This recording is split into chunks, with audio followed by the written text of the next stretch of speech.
Avec au départ un pilote de Formule 1 en activité, une lutte pour la victoire extraordinaire et l'accident de Scott Dixon, l'édition 2017 des 500 Indianapolis est vite rentrée dans l'histoire. Mais pour vraiment comprendre la totalité de cette course et de ce qu'elle a vraiment voulu dire pour l'IndyCar de l'époque, il faut remonter 5 ans plus tôt à l'édition 2012. Cette année-là, une nouvelle monoplace est arrivée en compétition en IndyCar, mettant beaucoup plus l'accent sur l'aspiration et sur le placement dans la lutte dans les derniers tours de course. Dans les derniers tours de course, le duo du Chip Ganassi Racing composé de Dario Franchitti et Scott Dixon domine les débats et on commence à se demander lequel des deux va pouvoir remporter les 500 miles d'Indianapolis. Mais tout ça, c'était sans compter sur un certain Takuma Sato qui est venu ajouter son grain de sel à tout cela. C'est ce moment, cet instant, ce tête à queue alors qu'il allait peut-être pouvoir remporter la plus grande course de sa carrière pour Takuma Sato qui font de l'épreuve de 2017 une formidable histoire de rédemption. Mais sans vouloir manquer de respect à Takuma Sato, il faut quand même avouer qu'au moment du départ de l'épreuve en 2017, c'est pas vraiment lui dont tout le monde parlait. En effet, le 12 avril, McLaren a annoncé qu'il revenait à Indianapolis en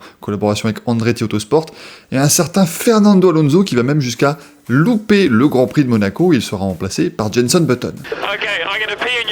Il faut se rendre compte du caractère vraiment historique de la chose, puisque c'était évidemment le pilote le plus attendu au Speedway depuis Nigel Mansell en 1993, mais même lui, Nigel Mansell, n'était entre guillemets que le champion du monde de Formule 1 en titre, il n'était plus pilote, il avait changé totalement de discipline, il était parti en IndyCar pour 93, ici Alonso, pilote de Formule 1 en activité, vient se tester sur les 500 miles d'Indianapolis, il veut remporter la triple couronne des sports mécaniques et il loupe donc le Grand Prix de Monaco afin de pouvoir se préparer un maximum et surtout participer puisque les deux courses ont lieu quasiment en même temps avec 2 heures de décalage entre l'arrivée de Monaco et le départ à Indianapolis. Et contrairement à ces deux tentatives futures, Fernando Alonso peut là vraiment compter sur la totalité de l'expérience de l'équipe de Michael Andretti pour justement apprendre le plus vite et surtout disposer d'une monoplace compétitive. Preuve en est, il va aller se qualifier sur la 5e place de la grille, donc la 2e ligne, au juste côté d'un certain Takuma Sato qui fait office d'équipier pour lui cette année-là. En proposition, on retrouvait Scott Dixon, auteur de la pole position la plus rapide à Indianapolis depuis 1996, autant vous dire qu'on avait attendu ça depuis pas mal de temps, c'est la première fois qu'on dépassait les 232 miles de moyenne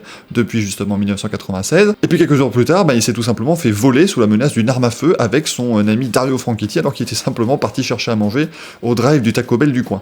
True story. Plus de peur que de mal toutefois pour Scott Dixon, on est rassuré là-dessus, il était bien au départ des 500 miles d'Indianapolis et c'est donc lui qui a mené le peloton au drapeau vert afin de donner le coup d'envoi de cette 101e édition de cette course mythique. Dans les premiers tours, Will Power va faire un petit peu le foufou, mais il va vite régresser dans le classement et en fait ce sont les deux pilotes Chip Ganassi Racing, à savoir Tony Kanaan et Scott Dixon qui vont mener les premières boucles de l'épreuve. Alors que le premier relais s'allonge, les voitures de chez Ganassi perdent en rapidité et surtout en fait gagnent en survirage, et ce qui est évidemment très compliqué à contrôler quand vous êtes dans une voiture à plus de 380 km/h. Ce sont donc les pilotes de chez Andretti Autosport qui vont prendre la relève, et c'est ainsi qu'au 37e tour, Fernando Alonso prend la tête pour la première fois de sa carrière aux 500 miles d'Indianapolis. Et il va rester devant avec son équipier Alexander Rossi jusqu'à ceci. Jay Howard tape le mur après s'être fait dépasser par Ryan Hunter-Reay avant de se faire percuter par Scott Dixon et de créer un accident absolument affreux. Le néo-zélandais s'en sortira toutefois indemne, tout comme le pilote britannique, mais la direction de course doit sortir le drapeau rouge afin de nettoyer tous les débris et surtout de réparer le grillage qui a été endommagé dans l'accident. Une chose devient vraiment sûre après et claire dans les tours qui suivent, c'est que ce sont les pilotes qui ont un kit aérodynamique et un moteur Honda qui sont les plus en verve sur le speedway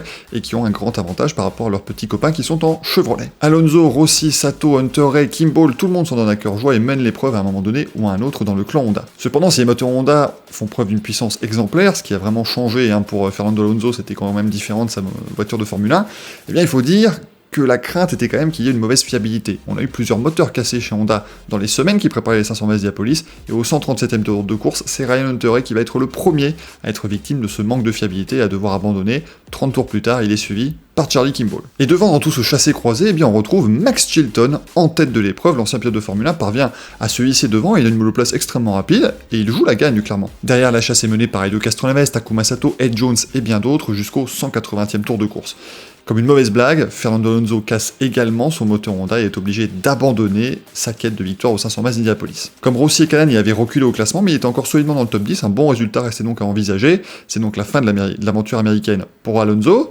Mais il reste encore quand même une course à déterminer qui va gagner les 500 miles d'Indianapolis. Après un big one sur le restart suivant, la course est relancée pour les 12 derniers tours avec Chilton en tête devant Sato, Ed Jones, le rookie, et Helio Castroneves. Le Brésilien sait qu'il a une voiture moins rapide que les 3 Honda qui le précèdent, et il parvient directement à dépasser Ed Jones, et il va véritablement dans les prochains tours faire preuve de toute sa malice et de toute son expérience de triple vainqueur des 500 miles. Il passe Sato à 9 tours de l'arrivée avant de se défaire de Max Chilton 2 boucles plus loin, et on commence à se dire que la fameuse 4e victoire à Indianapolis, la mythique 4e victoire de Castroneves à Indianapolis, est peut-être finalement là.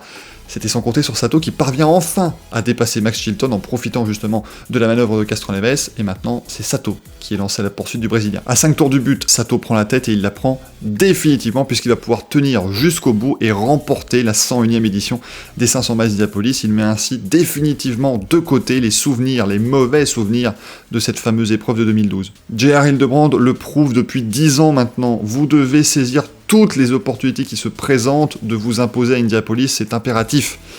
Et bien Sato, après avoir perdu la course en 2012 dans le dernier tour, il a réussi à revenir à s'imposer en 2017 et en 2020, ce qui montre une force mentale assez incroyable de la part du sympathique pilote japonais. Je vous parlais il y a quelques semaines sur cette même chaîne YouTube du Grand Prix du Canada 2007 de Formule 1, et on se souvient que dans les tout derniers tours de course, on avait Takuma Sato et Fernando Alonso en lutte pour la 6e place. Qui aurait pu prédire à cet instant précis que 10 ans plus tard, les 2 pilotes allaient ensemble participer aux 500 miles d'Indianapolis et que l'un d'entre eux allait remporter la victoire finale. Le sport auto, c'est quand même vachement sympa des fois, non? Si cette vidéo vous a plu, n'hésitez pas à lui mettre un petit pouce vers le haut, commentez, dites-moi ce que vous avez pensé de ces 500 miles d'Indianapolis 2017, abonnez-vous à la chaîne, c'est super important évidemment, on se rapproche des 1000 abonnés, n'hésitez pas surtout à partager la vidéo un maximum, on se retrouve également tous les jeudis sur Twitch à 20h30 dans le Racing Café, soyez au rendez-vous, je vous dis à la prochaine, ciao ciao.